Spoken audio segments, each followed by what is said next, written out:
Suara motor meraung di sepanjang terowongan Casablanca. Lorong itu panjang, lembab, dan sepi. Hanya ada gemak knalpot dan pantulan cahaya lampu yang menembus kabut tipis di udara. Dira menarik jaketnya lebih rapat. Udara di dalam terowongan ini terasa dingin. Bukan dingin biasa, tapi dingin yang seperti menempel di tulang. Ia berhenti di bahu jalan yang sempit, menyalakan kamera di tangannya. Cahaya dari layar kecil itu menyorot dinding beton yang kusam dan berlumut. Oke, dokumentasi lokasi Casablanca, Bandung. Koordinat lengkap nanti gue catat di kampus, katanya pelan, berbicara pada kamera. Ia adalah mahasiswa arsitektur tingkat akhir di Universitas Bandung. Tugas akhirnya tentang struktur kolonial bawah tanah di kota modern, dan terowongan Casablanca termasuk salah satu peninggalan tertua yang masih aktif digunakan. Tapi yang menarik bukan hanya struktur bangunannya, melainkan cerita-cerita gelap di baliknya. Sejak kecil, Dira sering mendengar rumor dari orang tuanya. Kalau kau melewati Casablanca setelah tengah malam, akan ada suara dari dinding yang memanggil namamu. Beberapa orang bahkan bilang, wanita bergaun putih sering menyeberang di ujung lorong, menyebabkan banyak kecelakaan. Namun Dira tak pernah percaya hal semacam itu. Sampai malam ini. Lampu motor bergetar saat mesin dinyalakan kembali. Lorong tampak kosong, tapi suara langkah kaki bergema di belakangnya, padahal ia sendirian. Dira menoleh cepat. Tak ada siapapun. Ia menyorotkan senter ke dinding sisi kanan. Di sana terlihat retakan panjang membentang dari atas ke bawah, seperti bekas tekanan yang sudah lama. Ia mendekat, mengamati tekstur semen yang mengelupas. Saat tangannya menyentuh permukaan, sesuatu terasa aneh, dingin seperti es. Dan saat itu juga, terdengar tok tok tok. 3 ketukan. Pelan. Teratur. Dari balik dinding. Dira menegakkan tubuhnya. Ia menatap sekeliling. Tak ada mobil lewat, tak ada hembusan angin. Hanya dirinya dan suara itu. Tok tok tok. Sekali lagi. Lebih pelan, tapi lebih dekat. Halo? Ada orang di situ? Serunya ragu. Tak ada jawaban. Hanya gema suaranya sendiri yang kembali memantul. Namun beberapa detik kemudian, sesuatu menjawab, suara perempuan, pelan, serak, seolah keluar dari sela semen. Tolong, aku keluar. Suara itu terdengar jelas. Dira terpaku. Ia mundur 1 langkah, lalu 2 langkah, tapi pandangannya tertarik ke arah suara. Cahaya senter menyorot dinding, dan ia melihat sesuatu di sana. Bekas kuku berdarah, tercetak memanjang ke bawah, seperti seseorang pernah berusaha menggali dari dalam beton. Dira hampir menjatuhkan kameranya. Ia berlari ke motor dan menyalakan mesin secepat mungkin. Rantai berderit, roda berputar, suara mesin meraung keras menembus ujung terowongan. Namun sebelum keluar, sesuatu terjadi. Lampu motornya berkedip 3 kali, lalu mati.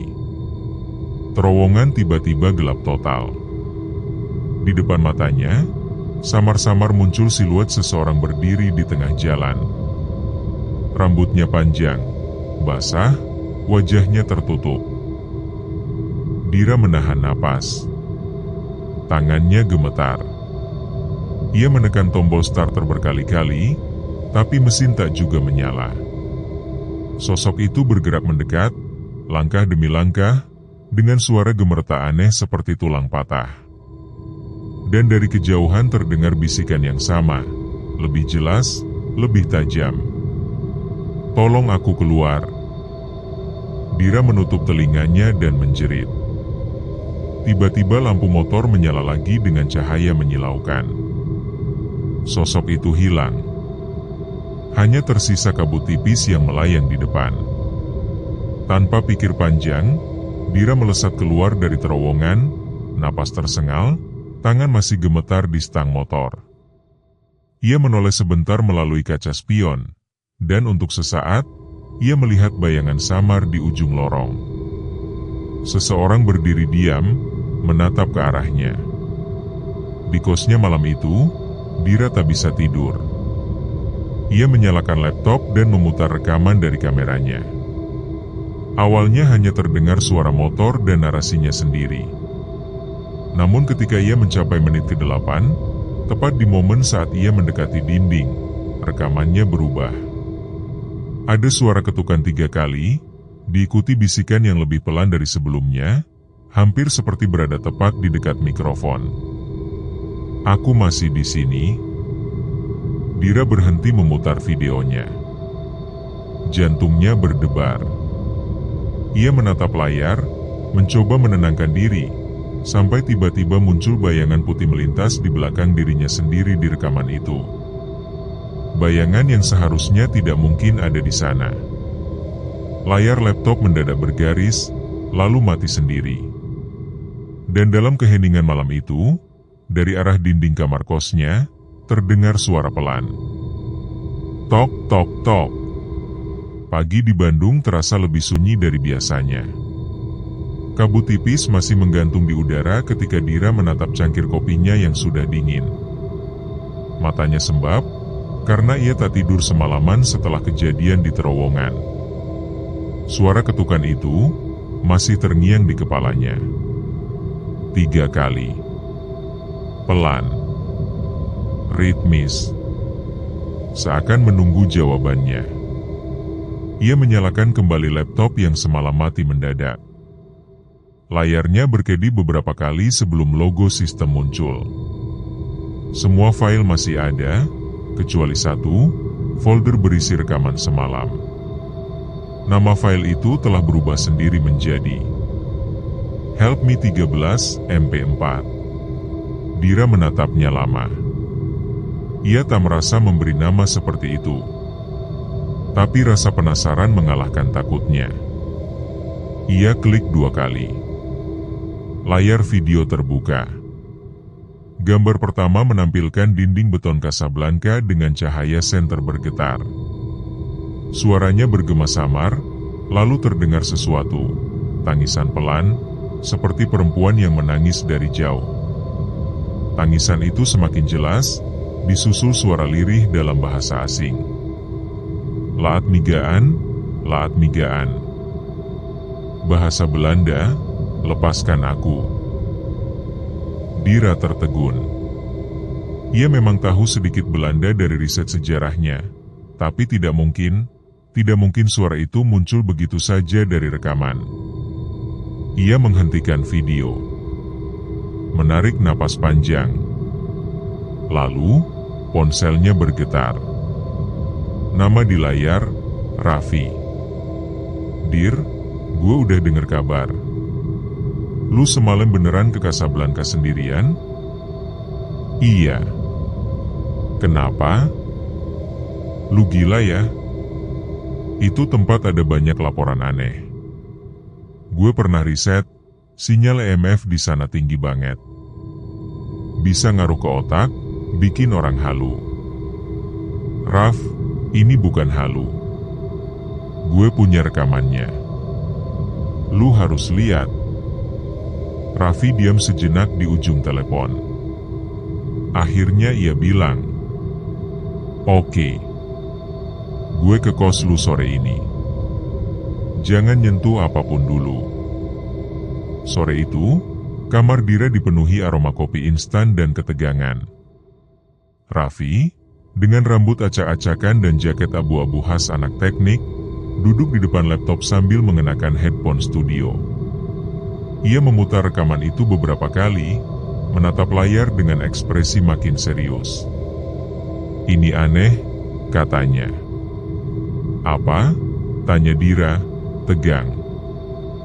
"Frekuensi suaranya. Kalau suara datang dari luar, Bentuk gelombangnya harus naik turun kayak gunung.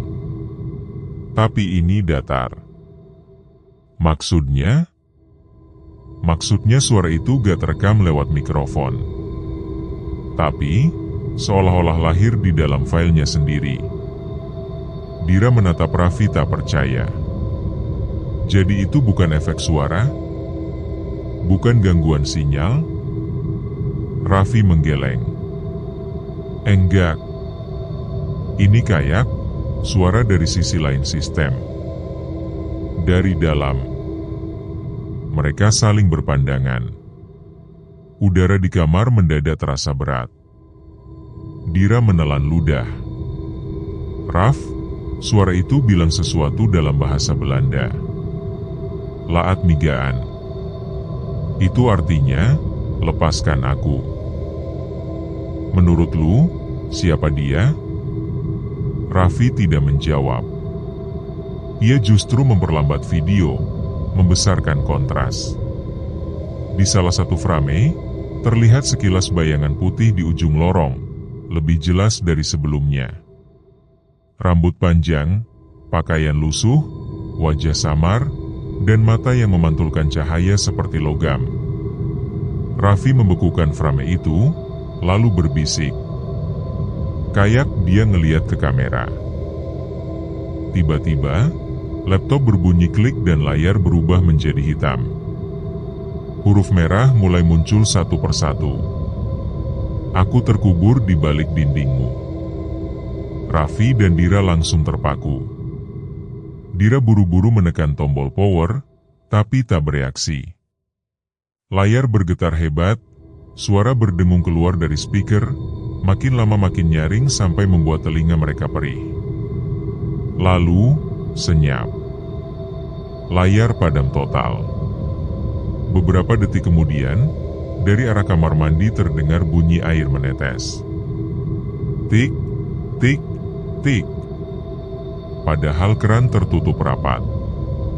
Raffi berjalan pelan ke arah sumber suara, membuka pintu kamar mandi. Lampu di dalamnya redup. Di lantai, air menetes dari sesuatu yang menempel di dinding, cairan merah pekat yang mengalir seperti darah, membentuk tulisan samar. 13. Raffi mundur, wajahnya pucat. Dira, lu lihat ini gak? Dira melangkah mendekat, menatap dinding itu dengan napas tertahan. Lalu tiba-tiba dari belakang mereka, laptop menyala lagi dengan sendirinya. Video yang tadi tertutup kini berputar otomatis. Namun bukan lagi gambar terowongan. Kali ini, yang terlihat adalah rekaman kamar kos Dira, persis seperti saat itu, dari sudut yang tidak mungkin. Seolah-olah ada kamera lain di dalam kamar, mengamati mereka. Dan dari speaker terdengar suara perempuan yang sama, lebih jelas dari sebelumnya. Tolong aku keluar sebelum jam 13. Lampu kamar mendadak mati. Gelap total. Raffi menjerit, memanggil nama Dira, tapi suaranya tenggelam oleh suara bisikan yang bergema dari semua arah. Suara itu berlapis, seperti banyak orang berbicara bersamaan. Kami di sini, di dindingmu. Tiba-tiba lampu menyala kembali. Kamar hening. Laptop tertutup rapat, dan di permukaannya tertinggal sidik jari berdarah. Raffi mundur dengan wajah pucat pasi. Dira, darah siapa ini? Tapi Dira tak menjawab. Ia memandangi dinding kamarnya sendiri, tepat di bagian yang tadi terdengar ketukan. Matanya kosong, bibirnya bergetar. Raf, lu denger gak? Raffi menajamkan telinga. Dari balik dinding kamar, samar-samar terdengar suara ketukan 3 kali. Tok, tok, tok. Lalu suara itu menjawab dirinya sendiri. Tok, tok, tok. Seolah sesuatu di balik dinding sedang membalas. Malam itu, Raffi pulang lebih awal. Ia tak berani tinggal. Dira menatap dinding itu sendirian, menyalakan lilin kecil di meja. Cahaya bergetar lembut, membuat bayangan di tembok bergerak seperti hidup. Ia mencoba tidur, tapi matanya terus terarah ke dinding. Pukul 00.13. Ponselnya bergetar. Satu pesan masuk dari nomor tak dikenal. Hanya berisi satu kalimat. Kau sudah mendengarku. Sekarang aku ingin melihatmu. Dira menatap layar ponsel itu lama, jantung berdegup keras. Saat ia menurunkannya, lilin di mejanya padam ditiup angin yang entah dari mana datangnya. Dan dalam kegelapan itu, suara ketukan kembali terdengar, kali ini bukan dari dinding, tapi dari dalam lemari kamarnya. Tok, tok, tok. Langit Bandung malam itu tampak seperti lembar kain hitam tanpa bintang. Gerimis turun pelan, menciptakan aroma tanah basah yang menusuk hidung. Dira menatap jam di pergelangan tangannya, pukul 22.45. Ia berdiri di depan mulut terowongan Casablanca, ditemani 3 orang temannya, Raffi, Tika, dan Yuda. Raffi membawa kamera DSLR dan alat EMF. Tika membawa handicam kecil.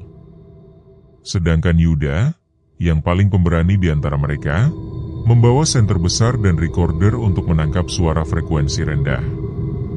Mereka berdiri diam beberapa saat, menatap gelapnya mulut terowongan yang seperti mulut raksasa siap menelan. Udara di sekitar terasa lembab, berbau besi dan lumut. Gue masih gak yakin ini ide bagus, gumam Tika, memeluk jaketnya erat.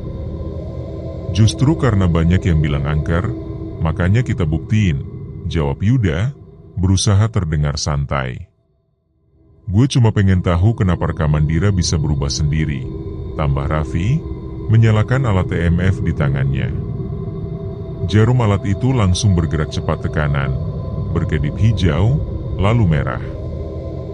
Raffi menatap Dira. Belum masuk aja udah tinggi banget energinya.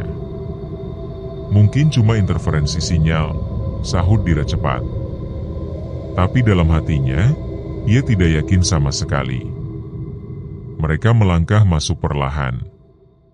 Cahaya senter menembus kegelapan, memantulkan air di dinding beton yang retak-retak.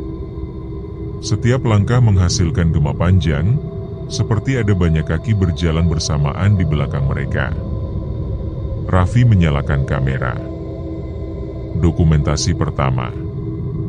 Lokasi, terowongan Casablanca.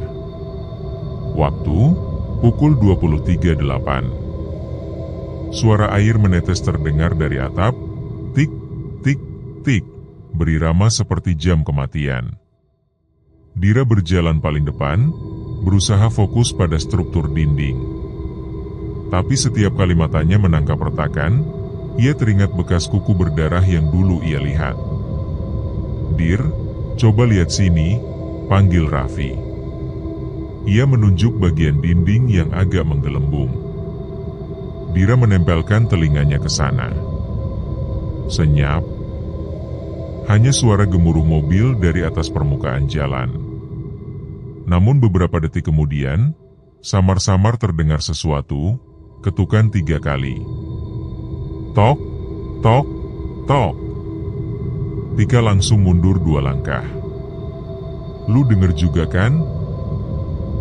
Mungkin suara pipa, kata Dira cepat. Tapi suaranya bergetar. Ketukan itu berhenti. Lalu terdengar suara gesekan lembut, seperti kuku mencakar semen dari dalam. Grek, grek. Senter Yuda bergetar di tangannya. Oke, ini udah gak lucu. Mereka berhenti sejenak, menatap satu sama lain. Lalu tiba-tiba, suhu udara turun drastis. Napas mereka mulai terlihat seperti kabut. Raffi melihat layar kamera, dan membeku. Teman-teman, lihat ini. Di layar tampak siluet seseorang berjalan pelan di ujung terowongan.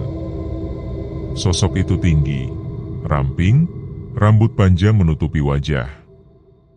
Langkahnya lambat, tapi pasti, mendekat ke arah mereka. Siapa itu? "Halo?" teriak Yuda. Tak ada jawaban. Sosok itu terus melangkah. Lalu, tanpa suara, menembus dinding sebelah kanan dan hilang. Tika menjerit. Raffi mematikan kamera dengan cepat, napasnya memburu. Dira menatap dinding tempat sosok itu lenyap. Di sana, tepat di permukaan semen, muncul noda basah seperti tangan yang baru saja menyentuh dari dalam. Gerimis di luar makin deras. Air mulai merembes ke dalam lorong. Mereka memutuskan untuk kembali, tapi saat melangkah ke arah pintu keluar, semua lampu kendaraan di atas jalan tiba-tiba padam. Gelap total. Suara mesin dari kejauhan ikut mati satu persatu, meninggalkan mereka dalam keheningan yang mencekam. Hanya suara napas mereka berempat yang terdengar, dan sesuatu yang lain dari dalam tanah. Suara berat, seperti seseorang sedang menggali dari bawah. Grok, grok, grek, grek. Tanah di bawah kaki Dira bergetar halus. Ia menyorotkan senter ke arah lantai, dan melihat retakan kecil yang perlahan melebar. Dari dalamnya keluar udara dingin bercampur bau anyir besi berkarat.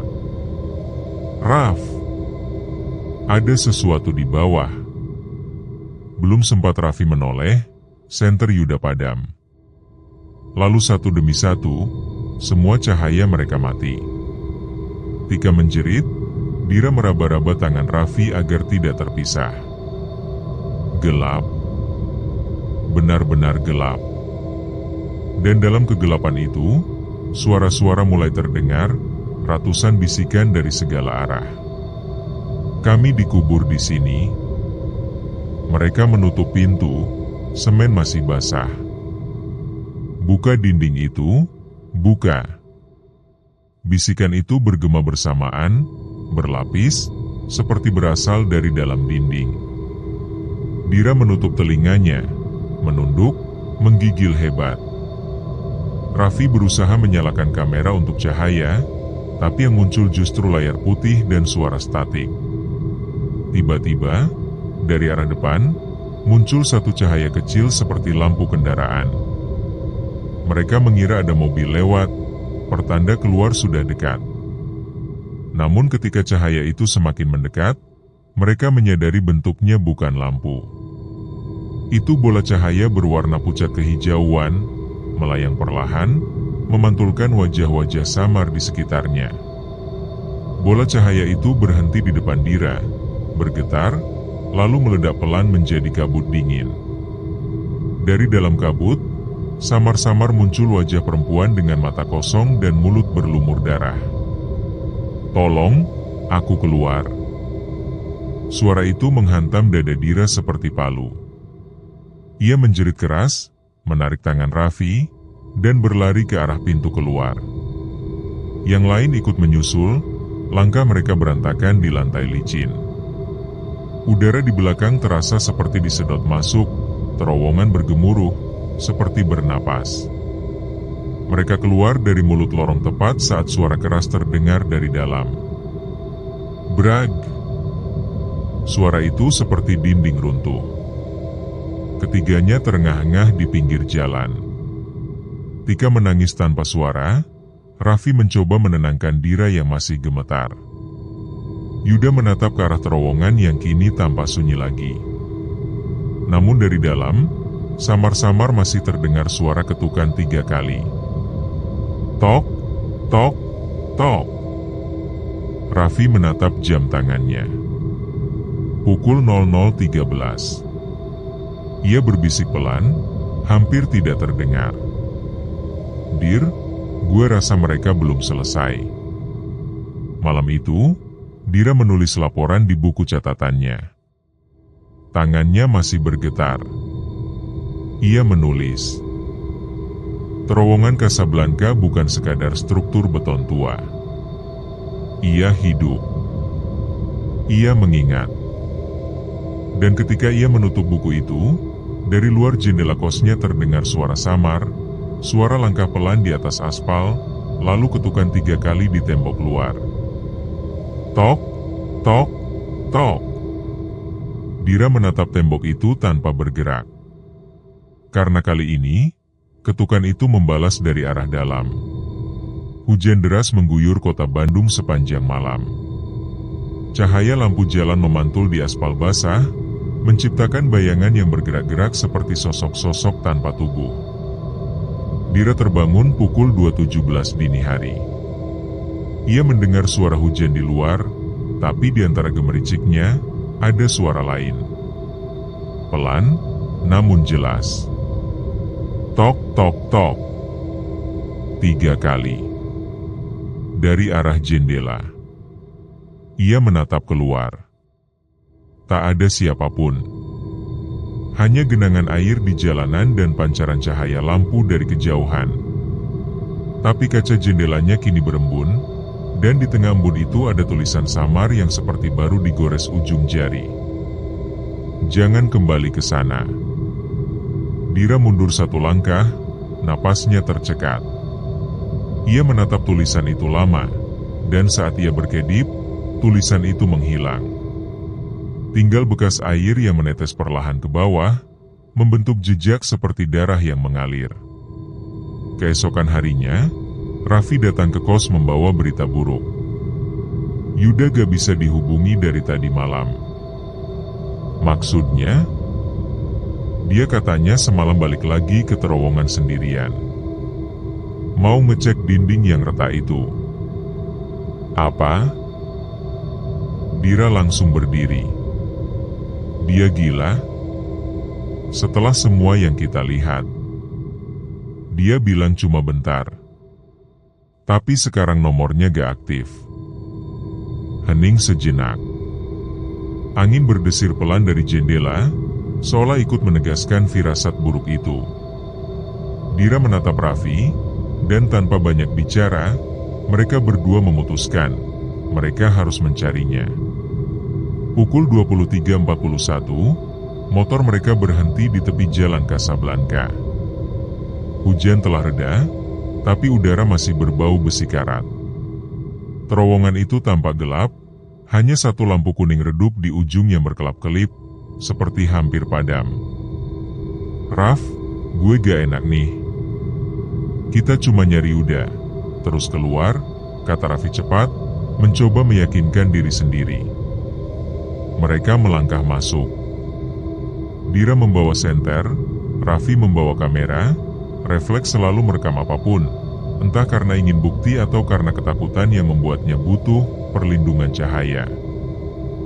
Lorong itu lebih sunyi dari sebelumnya. Tak ada suara kendaraan, bahkan suara hujan pun tak terdengar lagi. Hanya gema langkah mereka berdua.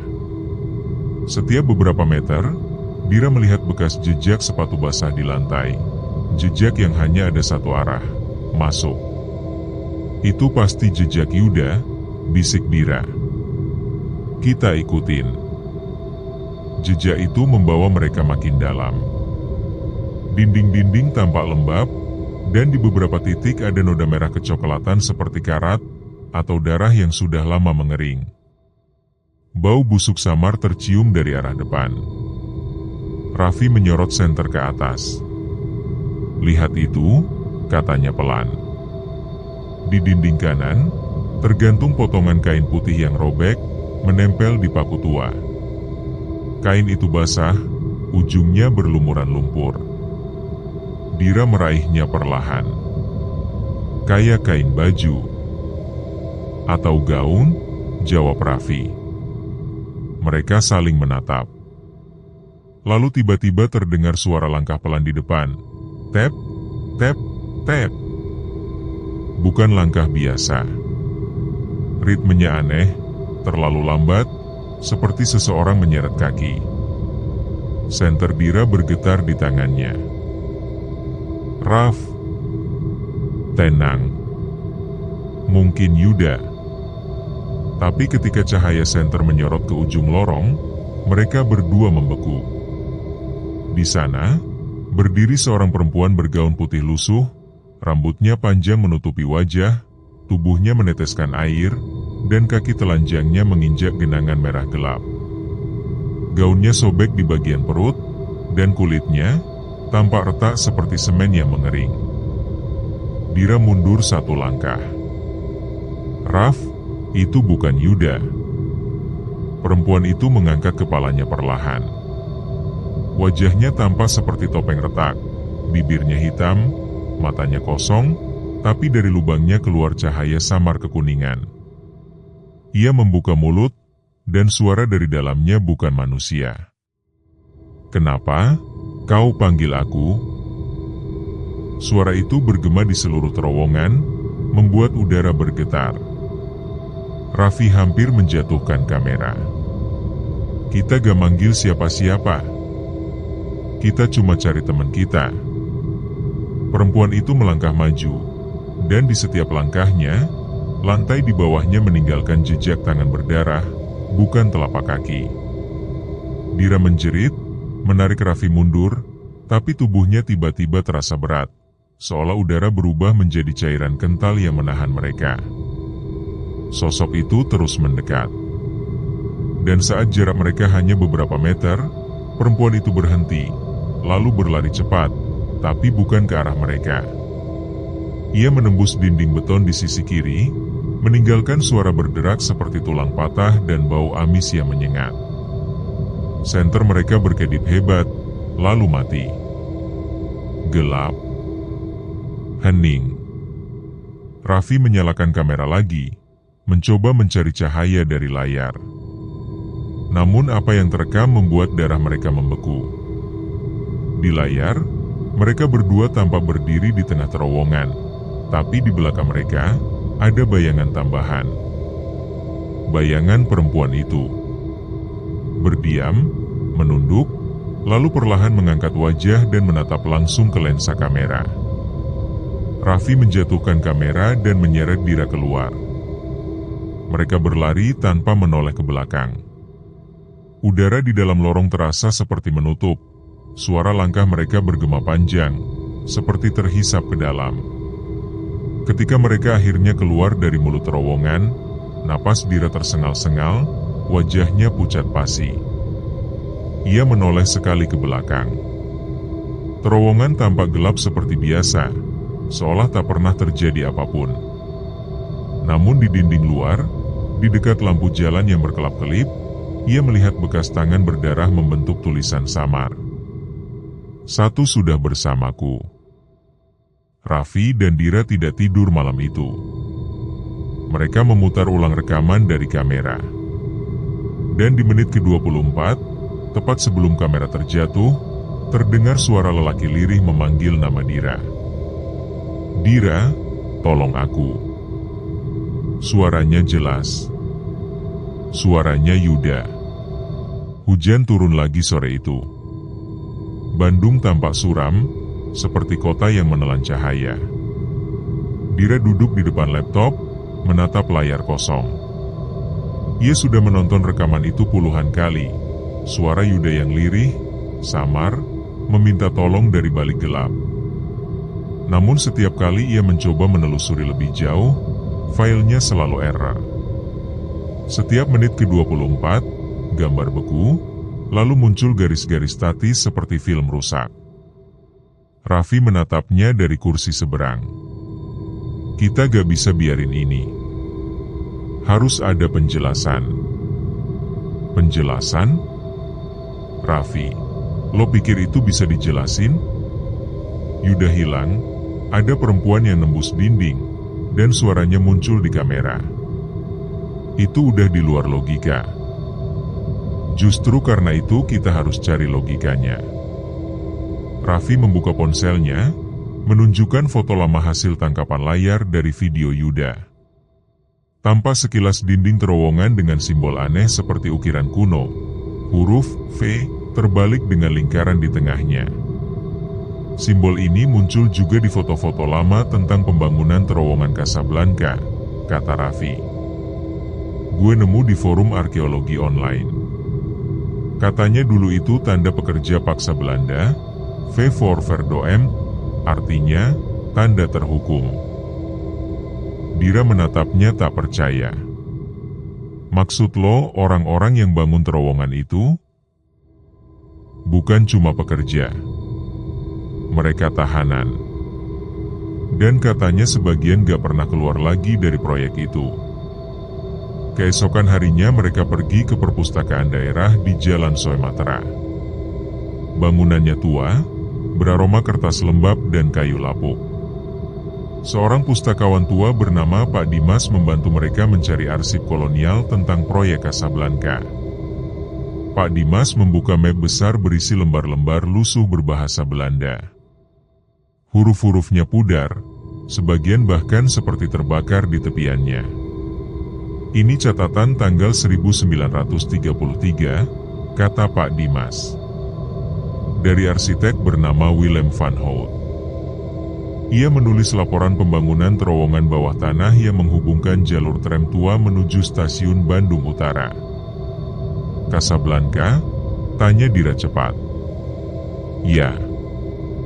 Nama aslinya bukan Casablanca, tapi Casablanca, dari kata Casablanc, artinya rumah kosong. Dira dan Raffi saling berpandangan. Nama itu terdengar seperti panggilan roh. Pak Dimas melanjutkan, suaranya pelan. Menurut catatan ini, pembangunan terowongan memakan korban. Tahanan pribumi dipaksa bekerja tanpa alat keselamatan. Beberapa meninggal tertimbul longsoran, tapi pihak Belanda menutupinya. Mereka tidak mengeluarkan jenazah, katanya terlalu berisiko membuka dinding yang sudah mengeras. Jadi, mereka dikubur di dalam. Tanya Dira pelan. Begitulah tertulis di sini. Ada satu catatan yang mencolok. Pak Dimas mengeluarkan halaman terpisah, kertasnya kusam, namun tinta merah di atasnya masih jelas. Tulisan tangan Belanda di bagian atas berbunyi. Project 13, Gesloten met Zielen. Proyek 13, ditutup bersama jiwa-jiwa. Dira merinding. Project 13? Itu sebabnya beberapa warga sekitar dulu menyebutnya terowongan 13, kata Pak Dimas. Menurut legenda, setiap 13 tahun, satu jiwa akan diambil sebagai penukar, agar yang di dalam tidak keluar. Suara jam dinding di ruangan itu terdengar nyaring, menandai pukul 13.13. Angka itu terasa kebetulan yang terlalu sempurna. Setelah berterima kasih pada Pak Dimas, mereka keluar ke halaman perpustakaan. Langit Bandung mulai gelap, awan hitam menggantung di atas gedung. Raffi memandangi fotokopi arsip yang mereka bawa. Kalau ini benar, berarti udah bisa aja jadi penukar itu. Jangan ngomong gitu, potong Dira cepat. Tapi lo tahu sendiri tulisannya di dinding kemarin, satu sudah bersamaku. Bisa aja itu tanda. Dira menutup map itu dengan keras, matanya berkaca. Gue gak mau kehilangan siapa-siapa lagi. Kita gak akan. Tapi kita harus balik ke sana, Dir. Kita harus nemuin cara buat keluarin dia. Lo mau balik ke terowongan itu lagi? Kita gak punya pilihan. Angin malam berembus. Dari kejauhan, terdengar suara petir menyambar, dan entah mengapa, suara itu menggema panjang, seperti datang dari bawah tanah. Malamnya, Dira tak bisa tidur. Ia membuka arsip yang mereka fotokopi. Ada halaman tambahan di bagian belakang, seperti sobekan yang diselipkan. Tulisan tangan di situ berbeda, lebih terburu-buru, seolah ditulis saat panik. Bahasanya campuran Belanda dan Sunda kuno. Terjemahannya kurang lebih berbunyi. Mereka menangis di dalam dinding. Tapi satu di antara mereka, perempuan muda dengan rambut panjang, tak mau mati. Ia berjanji akan menunggu di jalan paling sepi. Jika kau dengar langkah di tengah malam tanpa bayangan, jangan menoleh. Itu tandanya dia sedang mengikutimu. Dira menutup kertas itu, jantungnya berdegup kencang. Di luar jendela, suara langkah terdengar samar di jalan. Pelan, teratur. Tap, tap, tap. Ia berani menatap. Tapi kali ini, di balik tirai, terlihat bayangan seorang wanita bergaun putih berdiri di bawah lampu jalan, menunduk, menatap ke arah kamarnya. Dan di dinding kamar Dira, embun mulai membentuk tulisan lagi. Proyek 13 belum selesai. Bandung kembali diselimuti kabut tebal. Dira berdiri di depan cermin, menatap wajahnya sendiri yang pucat dan mata sembab karena kurang tidur. Sudah 3 hari sejak mereka menemukan catatan kolonial itu, dan setiap malam, suara langkah di depan kosnya tak pernah berhenti. Kadang diiringi bisikan lirih, kadang hanya ketukan 3 kali di jendela. Ia tahu, wanita itu belum pergi. Pagi itu, Raffi datang membawa sesuatu. Sebuah buku tua dengan sampul kulit kecoklatan, penuh debu. Gue dapat dari Pak Dimas, katanya sambil menaruh buku itu di meja. Katanya ini buku pribadi Willem van Hout, arsitek yang nulis laporan terowongan. Lo nyogok dia ya? Tanya Dira setengah bercanda. Gue bilang aja ini buat penelitian sejarah. Tapi lo lihat deh isinya. Raffi membuka halaman terakhir buku itu. Di sana ada gambar denah terowongan, lengkap dengan tulisan tangan Belanda dan simbol-simbol aneh. Di tengah denah, ada tanda berbentuk lingkaran dengan 3 garis vertikal, dan di bawahnya tertulis De Poort van de Zielen, gerbang jiwa. Dira mengerutkan dahi. Gerbang jiwa? Iya. Menurut catatan di sini, bagian itu ditutup dengan semen dan besi, tapi tetap dijaga dengan ritual penjaga setiap 13 tahun sekali. Penjaga? Iya. Seseorang yang dipilih atau dikorbankan buat menjaga pintu tetap tertutup. Dira terdiam lama. Wajah Yuda melintas di pikirannya. Lo pikir Yuda? Mungkin dia bukan cuma korban, Dir. Mungkin dia dijadikan penjaga baru. Malam itu, mereka kembali ke terowongan Casablanca. Langit tanpa bintang, udara terasa berat, seperti menahan napas. Mereka membawa senter, buku catatan Van Hout, dan peta yang menunjukkan lokasi gerbang jiwa. Begitu melangkah masuk, suhu turun drastis. Uap napas mereka tampak jelas di udara. Di dinding, simbol V terbalik mulai terlihat lagi, kini memancarkan cahaya samar kekuningan seperti menyala dari dalam batu. Raf, ini hidup sendiri? Kayaknya, bukan cahaya biasa. Mungkin reaksi dari sesuatu di dalamnya. Mereka melangkah semakin dalam. Tiba-tiba Dira berhenti. Di depan mereka, di tengah lorong, ada lilin menyala. 3 buah, disusun membentuk segitiga. Di tengahnya tergeletak kalung besi karat dengan gantungan berbentuk angka 13. Itu bukan dari kita, kan? Enggak. Dan yang lebih parah, Raffi menyorot kamera ke lantai.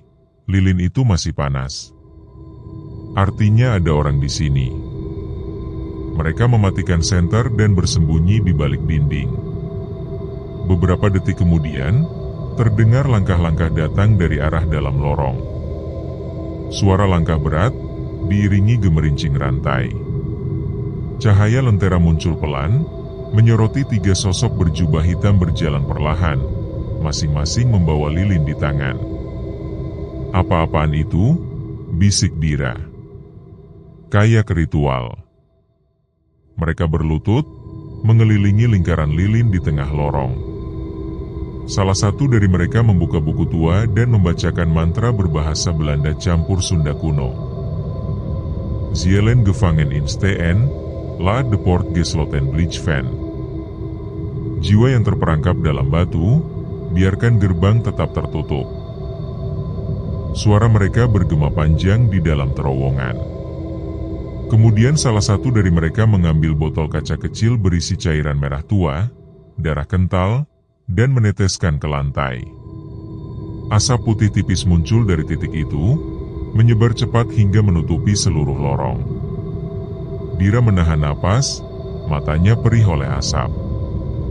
Tiba-tiba terdengar jeritan dari arah tengah lingkaran.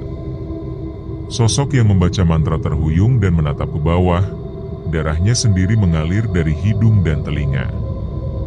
Dari tanah di bawahnya, tangan pucat muncul, mencengkeram pergelangan kakinya. "Raf, kita harus keluar." "Tunggu, lihat itu." Dira menoleh. Di balik kabut asap, dinding di sisi kanan mulai retak, dan dari celahnya keluar cahaya merah menyala. Suara raungan rendah terdengar dari dalam, seperti ratusan orang menangis bersamaan. Salah satu sosok berjubah berteriak panik. Gerbangnya terbuka. Kabur. Namun sebelum mereka sempat berlari, retakan itu meledak. Udara berhembus kuat dari dalam, meniup lilin dan menumbangkan Raffi dan Dira ke lantai. Dira menutup telinganya, tapi suara jeritan tetap menembus kepalanya. Lalu, hening. Ketika asap mulai mereda, mereka melihat sesuatu berdiri di tengah lorong. Wanita bergaun putih. Tapi kini gaunnya berubah, bukan lagi robek dan kotor, melainkan seperti kain kabut, melayang pelan, menyatu dengan dinding di belakangnya. Di tangannya tergantung kalung angka 13, dan di lehernya, kalung Yuda. "Yuda?" Suara Dira bergetar. "Kau datang untuk menggantikannya," suara wanita itu bergema. "Aku telah menunggu." Raffi menarik Dira mundur, tapi langkah mereka terasa berat. Lantai licin oleh darah. Wanita itu perlahan mengangkat tangannya, dan simbol di dinding mulai menyala satu persatu. "Proyek 13 belum selesai," katanya datar. "Kau akan menutupnya dengan jiwamu." Dinding di belakang mereka berguncang. Udara di terowongan berubah seperti berdenyut, hidup. Raffi menjerit, menarik Dira ke arah pintu keluar, tapi cahaya merah kini menghalangi jalan. Dan dari dalam retakan dinding, muncul bayangan wajah-wajah samar, para pekerja, para tahanan, dan suara tangisan ratusan jiwa yang terkubur hidup-hidup. Dira memejamkan mata, lalu berteriak sekeras-kerasnya. Tapi di tengah teriakan itu, sesuatu berbisik di telinganya. "Kalau kau ingin menyelamatkan dia, buka gerbangnya." Cahaya putih menyilaukan memenuhi seluruh terowongan. Ketika Dira membuka matanya, ia sudah berada di luar. Hujan turun deras. Raffi tergeletak di tanah, pingsan, tubuhnya penuh lumpur. Terowongan di belakang mereka kini tertutup rapat, seolah longsor menimbunnya. Tapi dari sela batu-batu di dinding luar, masih terdengar suara samar. "Proyek 13 belum selesai." Dira terbangun dengan tubuh menggigil. Langit masih gelap, mungkin menjelang subuh. Ia menatap sekeliling, bukan di kos, bukan pula di rumah sakit. Ia berada di kamar asing yang berbau antiseptik, dindingnya putih, dan di meja samping tempat tidur tergeletak gelang pasien bertuliskan namanya. Dira Prameswari, Unit Gawat Darurat RS Hasan Sadikin. Ia menoleh cepat. Raffi duduk di kursi dekat jendela, kepalanya terkulai ke depan, tertidur. Tangannya masih memegang kamera rusak yang menempel lumpur kering. Dira mencoba bangun, tapi tubuhnya lemah. Begitu ia mengangkat selimut, terlihat lengan kirinya penuh bekas goresan memanjang, membentuk pola aneh, 3 garis vertikal dengan lingkaran kecil di tengah. Persis simbol gerbang jiwa di catatan kolonial itu. "Raf," suaranya serak. "Raffi." Raffi tersentak, berdiri. "Dir, akhirnya lo sadar juga. Kita selamat?" "Kayaknya iya. Petugas nemuin kita semalam di pinggir jalan Casablanca. Gue gak inget apa-apa, kecuali suara ledakan dan cahaya merah." Dira menatap simbol di lengannya. "Gerbangnya kebuka, Raf. Gue lihat semuanya. Ratusan wajah di balik dinding itu. Gue cuma inget sampai kabut merah keluar. Abis itu gelap." Ia menunduk, wajahnya pucat. "Dir, terowongan itu sekarang ditutup total. Polisi pasang garis pembatas, katanya tanahnya ambles. Tapi lo harus dengar sesuatu." "Apa?" "Waktu petugas nyelamatin kita, mereka nemuin sesuatu di tanah dekat lo." "Apa?" "Kalung Yuda." Dira membeku. Tangannya refleks meraih dadanya, dan di sana, kalung itu kini menggantung, padahal ia yakin sudah hilang di terowongan. "Raf, siapa yang ngasih ini ke gue?" "Gak ada. Pas lo sadar tadi malam, kalung itu udah di leher lo." Suasana kamar mendadak senyap. Jam dinding berdetak pelan, dan di antara detak itu, Dira mendengar sesuatu lain. Bisikan. Sangat halus, tapi jelas. Gerbang belum tertutup, 1 jiwa lagi. Ia menatap ke cermin di seberang tempat tidur. Bayangannya tersenyum pelan, padahal wajahnya sendiri tidak. 2 hari setelah keluar dari rumah sakit, Dira dan Raffi kembali ke lokasi. Polisi sudah menutup akses dengan papan peringatan besar bertuliskan, "Dilarang masuk, area amblas berbahaya." Tapi Raffi selalu punya cara. Mereka menyelinap malam hari lewat sisi sungai kecil di belakang terowongan. Dira memegang kamera kecil dan buku Van Hout yang kini halamannya sebagian gosong. Buku itu mereka temukan di dekat tubuh salah satu pria berjubah hitam yang tewas di lorong. Di halaman terakhir ada catatan tambahan, tulisan tergesa, tinta merah gelap seperti darah. Jika penjaga baru dipilih, gerbang hanya bisa ditutup dari dalam. Hanya jiwa yang ditandai yang dapat menutupnya. Dira menatap kalung di lehernya. "Jadi, gue yang ditandai?" "Dir, jangan gila. Kita bisa cari cara lain. Lo tahu gak, setiap malam gue dengar suara dari bawah tanah. Mereka manggil gue. Minta tolong." Raffi menatapnya, bingung antara takut dan iba. "Lo cuma trauma." "Enggak. Mereka beneran ada, Raff. Dan kalau kita diam aja, semua itu bakal keluar." Pukul 2 dini hari. Langit Bandung pekat tanpa bulan. Dira berdiri di depan mulut terowongan yang sudah separuh tertimbun. Raffi di belakangnya, membawa senter dan tali. "Lo yakin mau masuk?" "Gue harus. Kalau gerbang gak ditutup, arwah mereka gak bakal tenang. Dan Yuda masih di sana." Mereka mulai menggali celah kecil dan merangkak masuk. Suasana di dalam lebih dingin dari sebelumnya.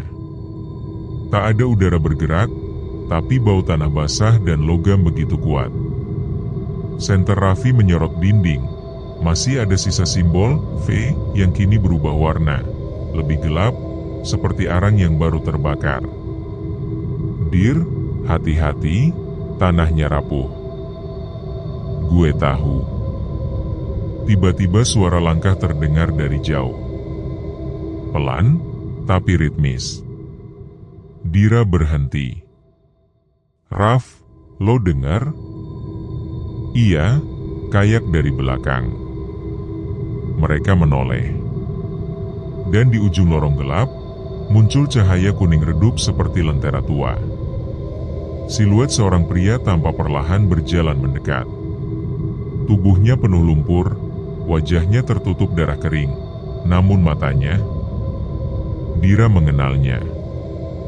"Yuda." Raffi terkejut. Gila, dia masih hidup? Tapi sebelum Raffi mendekat, Dira sudah berlari. "Yuda, aku di sini." Sosok itu mengangkat tangannya pelan. "Dira, jangan kesini. Gerbang udah kebuka. Aku gak bisa keluar. Lo masih hidup, kan? Gue bakal bawa lo keluar." "Enggak. Lo harus nutup gerbangnya dari sini." Tanah di bawah mereka mulai bergetar. Retakan muncul di dinding, dan dari celahnya keluar cahaya merah menyilaukan. Tiba-tiba udara jadi berat, seperti disedot dari semua arah. Suara jeritan menggema dari dalam terowongan, jeritan ratusan jiwa yang menuntut kebebasan. Yuda menatap Dira. "Kalau lo sayang gue, lo tahu harus ngelakuin apa." Dira menangis, tapi ia mengangguk. Ia menatap kalung di lehernya, lalu menariknya lepas dan menggenggam erat. Raffi berteriak dari belakang. "Dira, jangan gila." Tapi sudah terlambat. Dira berlari ke arah dinding retak dan menempelkan kalung itu ke tengah simbol. Seketika seluruh lorong bergetar. Cahaya merah berubah menjadi putih menyilaukan. Angin deras menerpa wajah mereka. Dira berteriak kesakitan saat simbol di lengannya menyala membakar kulitnya sendiri. "Tutup gerbang ini." Suara-suara dari dalam dinding menjerit serempak. Lalu, hening. Retakan menutup. Terowongan menjadi gelap total. Raffi terbatuk keras, mencari-cari Dira di antara debu dan puing. "Dira, jawab gue." Tak ada sahutan. Yang ada hanya senter yang berkedip di lantai. Ia merayap pelan, sampai menemukan kalung angka 13 di tanah, berlumur darah. Namun Dira tak ada dimanapun. Hanya satu hal yang tersisa di dinding, tulisan baru, seolah diukir dari dalam. Gerbang tertutup. Tapi penjaga tetap. 3 minggu kemudian, papan proyek besar berdiri di atas bekas lokasi terowongan. Tulisan di atasnya, "Pembangunan flyover Kasablanka 2 dimulai, proyek Kota Bandung 2025. Raffi berdiri di tepi jalan, menatap lama. Di tangannya tergenggam kamera yang dulu ia pakai di terowongan. Ia menyalakannya sekali lagi. Layar berkedip. Dan untuk sepersekian detik, muncul wajah Dira. Ia tersenyum samar, lalu berbisik dari balik layar. "Gerbang sudah tertutup, jangan buka lagi." 3 minggu berlalu sejak malam di terowongan Kasablanka. Bandung tampak tenang seperti biasa, tapi bagi Raffi, malam selalu datang terlalu cepat, terlalu gelap, terlalu sunyi. Ia tak pernah lagi menyentuh kameranya sejak hari itu. Namun tiap kali menutup mata, ia masih mendengar suara Dira memanggil dari balik cahaya merah itu. Suara yang menggema seperti gema dari bawah tanah. Pagi itu, Raffi duduk di meja kamarnya, menatap layar laptop. Ia memutar ulang video terakhir yang tersisa di kamera, rekaman sebelum semuanya hancur. Pada detik ke-27, ketika cahaya merah mulai muncul, ada satu frame yang aneh. Di belakang Dira, tampak bayangan dirinya sendiri, tapi wajahnya hitam tanpa mata. Ia berhenti memutar video, napasnya tersengal. Mustahil, gumamnya. Ia menekan tombol pause, tapi layar laptop bergetar, dan video berjalan sendiri. Bayangan itu menatap langsung ke arah kamera dan berbisik pelan. "Sekarang giliranmu." Layar mendadak mati. Raffi terlonjak mundur, hampir menjatuhkan kursinya. Lampu kamar berkedip beberapa kali, lalu padam total. Di cermin kecil dekat lemari, samar-samar ia melihat sesuatu. Tanda 3 garis vertikal dengan lingkaran di tengah, muncul di bahunya, terbakar seperti bara. Sial, Raffi menarik baju dan melihat kulitnya berasap tipis. Tanda Dira. Malamnya, ia bermimpi. Ia berada di tengah lorong panjang penuh kabut. Dira berdiri di ujung, punggungnya menghadap Raffi. "Dira." "Raffi, lo gak seharusnya buka video itu. Gue cuma pengen tahu lo masih hidup atau enggak. Gue gak mati. Gue cuma di sisi lain gerbang." "Apa maksud lo?" "Setiap gerbang butuh penjaga, Raf. Sekarang, giliran lo." Wajah Dira perlahan menoleh. Matanya hitam seluruhnya, tanpa bola mata, dan dari mulutnya keluar kabut putih yang membentuk angka 13. Raffi terbangun dengan teriakan tertahan. Peluh dingin menetes di pelipisnya. Namun sesuatu membuatnya membeku. Di dinding kamarnya, dengan tulisan berdebu, tertulis satu kalimat besar. "Gerbang harus dibuka lagi." Keesokan harinya, Raffi mencoba mencari jawaban. Ia mendatangi dosen antropologi di kampusnya, Pak Harsono, yang pernah meneliti mitos kolonial Jawa Barat. "Pak, kalau ada simbol 3 garis dan lingkaran, pernah dengar?" Pak Harsono berpikir sejenak. Itu mirip lambang, gerbang jiwa, yang sering muncul di arsip Belanda abad ke-19. Konon, itu tanda kontrak roh antara manusia dan entitas penjaga dunia bawah." "Kontrak?" "Iya. Kalau seseorang membuka gerbang, maka seseorang lain harus menutupnya, dan satu jiwa harus tinggal menjaga. Tapi kadang, roh terjebak mencari pengganti." "Maksudnya, roh itu bisa pindah?" "Kalau seseorang punya hubungan batin kuat dengan penjaga sebelumnya, ya, bisa." Raffi terdiam. Ia sadar, dirinya dan Dira selalu dekat. Ia bahkan menyelamatkan Dira berkali-kali. Apa mungkin kini, giliran dia? Malam keempat setelah mimpi itu, gangguan semakin parah. Setiap kali Raffi menatap cermin, bayangannya muncul beberapa detik lebih lambat. Kadang tersenyum ketika ia tidak. Kadang berbisik pelan tanpa suara. Di kamar mandi, air keran berubah warna kemerahan. Di jendela, embun membentuk tulisan samar. 13 malam lagi. Dan malam ke-13, Dira akan kembali. Atau gerbang akan terbuka lagi. Raffi memutuskan kembali ke lokasi terowongan. Ia tak peduli garis polisi, tak peduli rasa takut. Ia hanya ingin menghentikan semua ini. Hujan deras turun, membuat tanah becek dan licin. Ia membawa kamera, buku catatan Dira, dan kalung angka 13 yang kini selalu menempel di saku jaketnya. Di tengah reruntuhan, ia mendengar langkah kaki lain. Ketika menoleh, terlihat seorang pria tua berpakaian seragam pekerja proyek berdiri di dekat papan larangan. "Malam-malam kesini? Bahaya, nak. Saya cuma mau lihat tempat ini sekali lagi. Kalau kau mau tahu, tempat ini gak pernah benar-benar tertutup."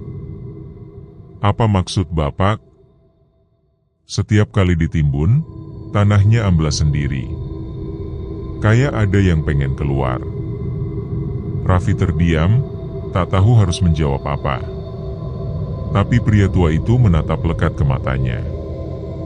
Tanda di pundakmu itu bukan sembarangan. Bapak tahu soal ini? Aku juga pernah punya tanda itu, sebelum akhirnya diteruskan ke orang lain. Bapak, siapa? Pria itu tersenyum pahit. Penjaga sebelumnya. Raffi membeku. Sebelum ia sempat bicara lagi, kilat menyambar. Cahaya putih memancar sesaat, dan pria itu menghilang, meninggalkan jejak lumpur basah berbentuk telapak kaki menuju arah reruntuhan. Raffi menggali di sana, dengan tangan kosong, tanah basah menempel di kulitnya. Dari dalam tanah, ia menemukan pintu besi berkarat yang tertulis angka 13 besar. Udara dingin keluar dari celah-celahnya, membawa bisikan samar. Waktunya tiba. Tangan Raffi bergetar. Namun entah kenapa, ada dorongan kuat dalam dirinya untuk menyentuh pintu itu. Ketika jarinya menyentuh logam dingin, tanda di bahunya menyala terang, membakar kulit hingga berasap. Ia berteriak keras, namun tak bisa melepaskan diri. Dalam hitungan detik, pintu besi itu bergetar hebat, dan dari dalamnya muncul cahaya merah, sama seperti yang Dira hadapi. Di tengah cahaya itu, wajah Dira muncul lagi, kali ini bukan lewat kamera, tapi nyata di depan mata. Raffi, jangan lawan. Terima aja. Dira, lo di mana selama ini? Di sisi lain. Tapi kalau lo nolak, gerbang bakal terbuka buat semuanya. Kenapa harus gue? Karena lo yang tersisa. Cahaya semakin kuat, memantulkan simbol 13 ke seluruh dinding reruntuhan. Tanah bergetar, udara mendesis, dan dalam sekejap, semua suara lenyap. Ketika petugas proyek datang keesokan paginya, mereka menemukan area itu amblas sekitar 2 meter. Di tengah lumpur hanya ada kamera hitam yang masih menyala, merekam satu gambar terakhir. Raffi berdiri di depan dinding bercahaya merah, dengan mata kosong dan darah mengalir dari bahunya. Ia tersenyum, lalu berkata pelan. Gerbang punya penjaga baru. Bandung berubah. Awalnya perlahan, lalu dalam semalam. Sejak proyek flyover Casablanca 2 dimulai, hal-hal aneh mulai terjadi di sekitar lokasi. Alat berat berhenti sendiri di tengah malam. Pekerja mengaku mendengar suara teriakan dari bawah tanah, padahal area itu sudah dipadatkan dengan beton. Beberapa dari mereka bahkan mengundurkan diri karena mimpi buruk berulang. Dalam mimpi itu, mereka berjalan di terowongan gelap, dihampiri sosok berwajah hitam, dan ketika bangun, mereka menemukan bekas tangan berlumpur di dada. Media lokal menyebutnya kutukan Casablanca. Tapi bagi yang tahu, terutama Raffi, atau apapun yang kini menguasai tubuhnya, semua itu hanyalah awal. Malam itu, hujan turun deras. Petir berulang kali menyambar langit kota. Di tengah badai, seorang penjaga proyek bernama Darto sedang berkeliling memeriksa area. Ia berhenti di dekat beton besar bertanda angka 13. Lampu sorot di atasnya berkedip. Lalu tanpa suara, dari celah beton itu keluar kabut merah tipis, melayang pelan di sekitar kakinya. Ah, kabut dari hujan, katanya sambil tertawa gugup. Namun ketika ia menunduk, tanah di bawah kakinya bergerak. Tangan-tangan pucat muncul dari tanah, mencengkeram pergelangan kakinya kuat-kuat. Darto menjerit, tapi suaranya tenggelam oleh deru hujan. Dalam sekejap, tubuhnya terseret masuk ke dalam tanah, meninggalkan hanya helm kuning yang berputar pelan di genangan air. Keesokan paginya, polisi menutup area proyek. Namun berita itu ditutup rapat oleh pihak pemerintah kota. Mereka tak ingin proyek senilai miliaran rupiah itu terhenti karena rumor mistis. Tapi malam demi malam, korban terus bertambah. 3 pekerja menghilang tanpa jejak. 1 ditemukan dengan tubuh membeku di bawah jembatan baru. Wajahnya menatap ke langit dengan mata membesar, seolah melihat sesuatu di atas sana. Di antara warga sekitar, mulai beredar cerita bahwa setiap kali hujan turun, seseorang akan dipanggil oleh arwah Casablanca.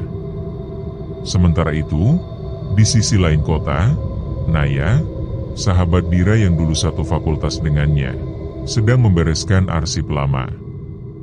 Ia menemukan flash disk kecil milik Dira di antara tumpukan buku antropologi. Di dalamnya ada satu folder bernama T13 Project. Naya penasaran, lalu membukanya. Ada puluhan foto dan video, termasuk catatan tulisan tangan Dira yang terakhir. Jika aku tak kembali, jangan biarkan proyek Casablanca dilanjutkan. Gerbang itu hidup. Dan setiap kali tanah digali, mereka bangun lagi. Naya menatap layar lama. Di salah satu video, terlihat Raffi di lokasi reruntuhan, malam hari, sebelum ia menghilang. Matanya gelap, dan ia tersenyum ke arah kamera. Gerbang butuh tumbal kota. Naya terlonjak dan menutup laptop. Namun dari speaker yang masih menyala, terdengar bisikan lemah dari file itu. Kau yang selanjutnya. Malamnya, Naya didatangi mimpi aneh. Ia berdiri di atas flyover baru yang masih setengah jadi. Di bawahnya, ratusan tangan berlumur darah meraih ke atas, meminta sesuatu atau seseorang. Dan di tengah kerumunan itu, Dira berdiri, wajahnya pucat, rambut basah menutupi mata. Naya, jangan biarkan mereka bangun. Raffi bukan Raffi lagi. Apa maksud lo? Dia udah jadi pintu. Sebelum Naya sempat bertanya, tanah di bawahnya pecah, dan seluruh tubuhnya terseret jatuh ke dalam gelap. Ia terbangun dengan napas tersengal. Dari luar jendela, samar-samar terlihat kabut merah menembus jalan raya, menuju arah Casablanca. Hari berikutnya, Naya mendatangi lokasi proyek. Ia berbohong sebagai jurnalis kampus agar bisa melewati penjagaan. Namun begitu masuk, udara berubah dingin luar biasa, padahal siang hari. Suara mesin terhenti.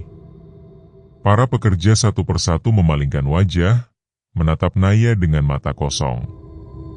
Ada yang bisa saya bantu? Tanya Naya gugup. Seorang pria mendekat. Tubuhnya kurus, kulitnya pucat, dan di bahunya terlihat tanda 3 garis dan lingkaran kecil di tengah. Kau datang tepat waktu, katanya datar. Raffi? Atau mungkin sesuatu yang tersisa darinya. Naya mundur 1 langkah. Apa yang lo mau? Gerbang belum lengkap tanpa penutupnya. Dira udah nutup dari dalam. Sekarang aku harus buka dari luar. Kenapa? Kenapa lo lakuin ini? Karena kalau gak dibuka, seluruh kota akan tenggelam. Mereka haus, Nay. Haus darah, haus doa, haus nyawa. Tanah mulai bergetar. Beton di bawah kaki mereka retak, dan dari retakan itu keluar suara gemuruh seperti ribuan napas. Cahaya merah menyembur dari dalam tanah. Para pekerja yang berdiri di sekitar mereka mulai bergerak tak wajar. Tubuh mereka kaku, mata hitam seluruhnya, bibir bergetar serempak mengucapkan mantra yang sama. 13 jiwa, 13 pintu, buka gerbang, kembalikan yang hilang. Raffi menatap Naya dengan tatapan kosong. Kau satu-satunya yang bisa menghentikan ini. Tapi untuk menutupnya, Kau harus ikut mereka. Gue gak ngerti. Dira milih jadi penjaga. Sekarang giliran lo jadi tumbal kota. Langit Bandung memerah. Dari arah utara terdengar gemuruh panjang, seperti suara ribuan orang berjalan serempak. Lampu jalan padam satu persatu. Kabut merah naik perlahan dari arah terowongan Casablanca, meluas ke arah pusat kota. Orang-orang yang terperangkap di kabut itu berhenti bergerak, menatap kosong ke langit. Di tengah semua itu, Naya berdiri sendirian di atas proyek flyover, memegang buku catatan Dira yang masih terbuka. Halaman terakhir berisi tulisan samar, tinta hampir pudar. Jika gerbang terbuka dari dalam dan luar, maka hanya darah yang bisa menyegelnya kembali. Naya menatap ke bawah, ke arah tanah yang bergetar hebat. Ia tahu apa yang harus dilakukan. Ia menatap ke langit, berbisik pelan. "Maafin aku, Dira." Lalu ia menjatuhkan diri ke celah terbuka yang bersinar merah. Cahaya menyilaukan memancar, menerangi seluruh kota.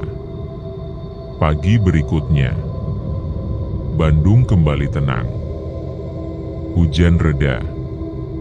Flyover Casablanca tampak selesai sempurna, tanpa ada tanda-tanda longsor, tanpa kabut. Namun tak ada satupun pekerja proyek yang mengaku tahu kapan pekerjaan itu rampung. Dan di tengah tiang beton utama flyover, jika diperhatikan dengan senter di malam hari, tampak samar wajah perempuan muda dengan mata tertutup, seolah tertidur. Di bawahnya, tertulis dengan cat merah. Gerbang tertutup untuk kota ini. Tapi sampai kapan? Bandung, 2 tahun kemudian. Kota tampak normal. Jalanan ramai, lampu-lampu flyover Casablanca bersinar terang di malam hari. Tak ada yang tahu bahwa di bawah beton itu, ratusan jiwa masih bernafas dalam sunyi. Flyover itu kini menjadi ikon baru kota. Modern, megah, ramai di foto wisatawan. Namun setiap kali hujan turun deras, sebagian warga sekitar bersumpah mendengar suara tangisan perempuan dari bawah tiang utama. Tangisan itu pelan, memanjang, dan selalu diakhiri dengan bisikan lirih. Gerbang belum tertutup. Malam itu, seorang teknisi perawatan lampu bernama Damar mendapat tugas memeriksa kabel bawah flyover. Ia bekerja sendirian, ditemani suara hujan yang jatuh berderai di atas kepalanya. Lampu di sepanjang jembatan redup. Ketika Damar menunduk menyalakan senter, kilatan kecil menarik perhatiannya. Sebuah logam kecil berbentuk angka 13 tertanam di sela beton. "Apa ini?" gumamnya sambil mencongkel benda itu. Begitu logam itu terlepas, udara di sekitarnya berubah dingin. Tanah di bawah kakinya bergetar, dan dari celah retak muncul asap merah yang perlahan membentuk wajah seseorang, perempuan muda, dengan mata tertutup dan senyum samar. "Dira." Suaranya menggema di seluruh bawah flyover. Damar terpaku, tak bisa bergerak. Senter di tangannya mati. Dalam kegelapan, terdengar langkah kaki lain. Lalu suara yang jauh lebih familiar, namun tak seharusnya masih hidup. "Kau sudah membuka segelnya." Dari kabut merah, sosok Raffi muncul, tapi bukan lagi manusia. Matanya kosong, tubuhnya penuh retakan seperti tanah kering, dan dari retakan itu memancar cahaya merah samar. "Aku sudah menunggu lama." "Siapa? Siapa lo?" "Aku yang menjaga gerbang, dan sekarang waktunya gerbang terbuka lagi." Damar menjerit, tapi udara sekitarnya seperti membeku. Dari bawah tanah, tangan-tangan mulai muncul, tangan tanpa tubuh, menggenggam udara. Suara jeritan bercampur hujan membentuk simfoni neraka. Keesokan paginya, Bandung diselimuti kabut tebal. Lalu lintas berhenti total. Ponsel warga mati serentak pukul 3.13 pagi. Beberapa orang melaporkan melihat bayangan tubuh-tubuh menggantung di bawah flyover, berayun pelan tanpa tali. Namun ketika polisi datang, tidak ditemukan siapapun. Berita ini tidak pernah sampai ke media nasional. Tapi di forum-forum lokal, orang-orang mulai membicarakan hal yang sama. Setiap tanggal 13, di bawah flyover, ada sesuatu yang berjalan di kabut. Malam ke-13 bulan itu, kabut menebal luar biasa, menutupi seluruh wilayah Casablanca hingga radius 2 km. Sebuah mobil polisi patroli kehilangan kontak radio di area tersebut. Ketika mobil itu ditemukan esok harinya, 2 petugas di dalamnya tewas. Wajah mereka menatap ke langit-langit mobil dengan ekspresi ketakutan ekstrim. Dan di kaca depan, dengan darah yang sudah mengering, tertulis satu kalimat. Gerbang sudah terbuka. Bandung adalah tumbalnya. Di tempat lain, Naya, yang dianggap hilang, ternyata masih hidup. Ia diselamatkan oleh warga kampung saat terseret ke sungai setelah runtuhnya proyek 2 tahun lalu. Tapi ingatannya tidak utuh. Yang ia tahu hanya satu hal. Raffi bukan manusia lagi. Sejak itu, ia hidup berpindah-pindah, menulis catatan tentang kejadian yang terus menghantui Bandung. Dan malam itu, ia kembali ke Casablanca. Dari kejauhan, ia melihat kabut merah menyelimuti flyover. Langkahnya gemetar, tapi tekadnya bulat. Kalau Dira bisa menutup gerbang dari dalam, aku harus bisa dari luar. Ia membawa sesuatu, kalung angka 13 yang dulu ditemukan di lokasi pertama, satu-satunya benda yang mampu menyeimbangkan kekuatan gerbang. Ketika sampai di tengah flyover, kabut mulai berputar seperti pusaran air. Suara ribuan napas terdengar dari segala arah. Tiba-tiba Raffi muncul dari dalam kabut, wajahnya rusak separuh, matanya bersinar merah. Kau kembali? Aku datang untuk menutup semuanya. Terlambat. Gerbang sudah jadi bagian kota ini. Kalau begitu aku akan bawa seluruh kota bersamaku. Naya berlari ke tengah jalan, membuka kalung angka 13, dan mengangkatnya tinggi. Simbol itu menyala terang, menciptakan ledakan cahaya yang menyilaukan. Kabut menjerit, udara bergetar, dan seluruh Bandung terasa seperti diguncang dari dalam tanah. Raffi menjerit keras, tubuhnya terbelah dua oleh cahaya. Dari dalam dirinya keluar bayangan Dira, tersenyum lemah. Terima kasih, Nay, akhirnya kita bebas. Lalu semuanya putih. 3 hari kemudian, Bandung sunyi. Hujan deras turun tanpa henti. Flyover Casablanca runtuh sebagian, menyisakan reruntuhan beton dan kawat baja yang menonjol ke langit. Pemerintah menyebutnya kegagalan struktur, namun tak seorang pun berani mendekat area itu. Di malam hari, dari reruntuhan itu, terlihat cahaya kecil berwarna merah yang muncul setiap pukul 3.13, seperti detak jantung di dalam bumi. Dan jika seseorang berdiri cukup dekat, ia akan mendengar bisikan lembut, suara perempuan. Gerbang sudah tertutup, tapi penjaga selalu ada. Beberapa bulan kemudian, di Museum Kota, dipamerkan potongan batu beton dari reruntuhan Casablanca. Pada permukaannya terdapat pola aneh, 3 garis vertikal dan lingkaran kecil di tengah. Peneliti menyebutnya simbol arsitektural tanpa arti.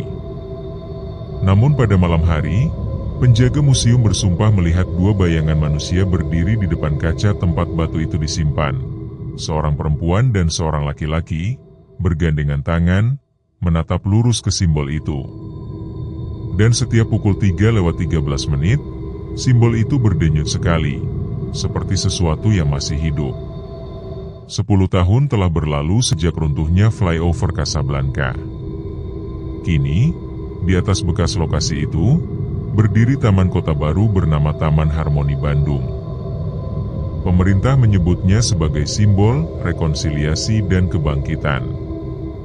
Setiap sore, keluarga-keluarga datang, anak-anak bermain, dan pedagang kaki lima memenuhi sisi jalan. Tak seorang pun mengira, di bawah taman itu, masih ada sisa lorong tua yang belum tertimbun sempurna. Namun, beberapa malam dalam setahun, terutama ketika bulan purnama jatuh di tanggal 13, hal-hal aneh mulai terjadi. Lampu taman berkedip pelan. Udara menjadi dingin tak wajar. Dan dari tanah, muncul lembu merah yang membentuk kabut tipis, berputar seperti napas seseorang yang baru saja terbangun. Seorang penjaga malam bernama Pak Jaka, yang sudah bekerja di sana sejak taman dibuka, pernah menceritakan sesuatu kepada wartawan lokal. Saya sering lihat perempuan berdiri di bawah pohon terbesi, jam 3:13. Bajunya putih, rambutnya panjang, tapi bukan bayangan. Wajahnya utuh, cantik, tapi matanya kosong. Dan di belakangnya, ada laki-laki berjas hitam, diam saja, seperti sedang menunggu sesuatu. Wartawan itu menertawakannya, tapi sebulan kemudian, Pak Jaka ditemukan tewas di pos penjagaannya. Matanya menatap ke arah taman, mulutnya terbuka seperti menjerit, dan di meja kayu tempat ia biasa duduk, tergurat satu kalimat dengan darahnya sendiri. Gerbang terbuka setiap kali manusia lupa takut. Di sisi lain kota, Naya kini hidup dalam pengasingan. Rambutnya memutih sebagian, matanya menyimpan trauma yang tak pernah sembuh. Ia menulis buku berjudul Kasus Casablanca, antara fakta dan mitos, namun hanya diterbitkan secara terbatas. Dalam wawancara terakhirnya, ia berkata, "Raffi dan Dira bukan hilang. Mereka jadi penjaga. Tapi selama ada manusia yang menggali tanah itu lagi, mereka akan kembali. Karena Casablanca bukan sekadar tempat, ia adalah pintu." Setelah wawancara itu, Naya menghilang. Rumahnya ditemukan kosong, hanya menyisakan foto lama, foto dirinya bersama Raffi dan Dira saat masih kuliah, dan di belakang foto itu, tertulis dengan tinta merah. Pukul 3.13, Bandung belum selesai. Beberapa tahun kemudian, proyek pembangunan jalur bawah tanah Metro Bandung dimulai. Dan seperti sejarah yang berulang, pengeboran mereka menembus lapisan tanah keras tak dikenal di bawah area bekas Casablanca. Mesin pengebor berhenti mendadak. Suhu di lokasi turun drastis. Pekerja yang berada paling dekat dengan lubang melaporkan mendengar suara dari dalam tanah. "Jangan buka gerbang itu lagi." Namun suara itu datang terlambat. Bor sudah menembus ruang kosong, dan dari dalamnya keluar hembusan udara dingin bercampur kabut merah. Seminggu kemudian, proyek dihentikan tanpa alasan resmi. Media hanya menulis singkat. Terjadi kecelakaan teknis di jalur bawah tanah Casablanca. Namun warga sekitar tahu, sejak hari itu, Bandung kembali berbau besi dan tanah basah setiap tengah malam. Hingga kini, siapapun yang melintas di jalan bekas flyover itu pada jam 3.13 pagi, akan melihat bayangan dua sosok berjalan berdampingan di tengah kabut merah tipis, seorang perempuan bergaun putih, dan seorang laki-laki berjas hitam. Mereka tak menakutkan, hanya berjalan pelan sambil menatap lurus ke depan. Dan setiap kali seseorang mencoba memotret mereka, kamera akan mati, meninggalkan satu pesan misterius di layar. Gerbang Casablanca tidak tertutup, hanya tertidur.